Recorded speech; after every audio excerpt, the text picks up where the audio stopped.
ملاذي يا ملاذي يا ملاذي يا ملاذي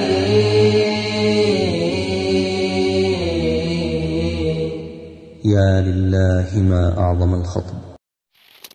بسم الله الرحمن الرحيم. وعن أبي يزيد معن بن يزيد بن الأخنس رضي الله عنهم، وهو وأبوه وجده صحابيون، قال: كان أبي يزيد أخرج دنانير يتصدق بها فوضعها عند رجل في المسجد، فجئت فأخذتها فأتيته بها فقال: والله ما إياك أردت، فخاصمته إلى رسول الله صلى الله عليه وسلم فقال: لك ما نويت يا يزيد ولك ما أخذت يا معن. رواه البخاري. هذا الحديث يا إخوة الكرام يوضح لنا أن الإنسان الله تعالى سيجزيه حسب نيته. مثلا هذا الرجل تصدق، وضع بعض النقود عند أحد حتى يتصدق بتلك النقود، ولكن الآخر كان ابنه، فعارضه في أخذ هذه النقود وقال له: والله ما إياك أردت، ما أردت أن تأخذ هذه النقود أنت، لأنك ولدي، والولد عندما يكون صغيرا فتجب نفقته على أبيه، فلذلك هو يخالفه ويعارضه ويقول له: والله ما إياك أردت أن أنفقه أو أن أنفق هذه الدنانير على المساكين، ليس عليك أنت.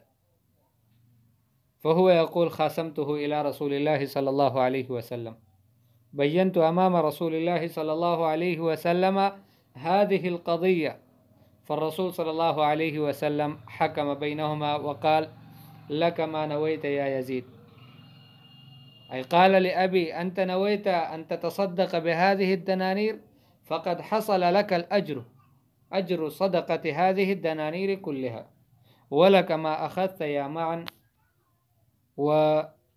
وقال لي الرسول صلى الله عليه وسلم: أنت يا معن أخذت الدنانير، فهذا هو حقك لأنك أخذت دون أن تدري، وأبوك كذلك وضع هذه النقود، ما أرادك أنت وإنما أراد الإنفاق على الفقراء والمساكين. ولكن يا أخوة الكرام، هذا الحديث يبين لنا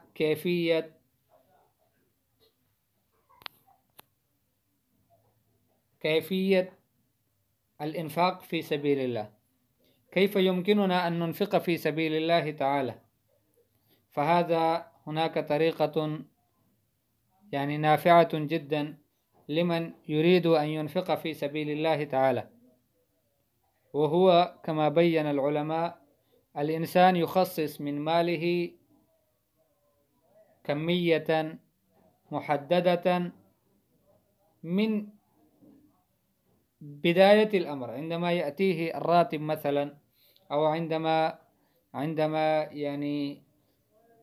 يكسب مالا، فمن هذا المال عنده تكون نية، ويقول أن هذه مثلا إذا تأتيني 3000 روبية أو 5000 روبية، الروبية عندنا باكستانية، ولكن يمكن بالريال والدنانير والدراهم وكذلك الجنيهات، فمثلا يحدد كمية محددة ويقول: هذه من كل 5000 أنا سأنفق في سبيل الله تعالى على الأقل 500، فهذه 500 لا يبقيها في جيبه، وإنما يفرزها من النقود الأخرى ويضعها في مكان آخر، كما وضع هذا الصحابي يزيد رضي الله تعالى عنه عند رجل في المسجد، وبهذا سيسهل عليه التصدق في سبيل الله تعالى.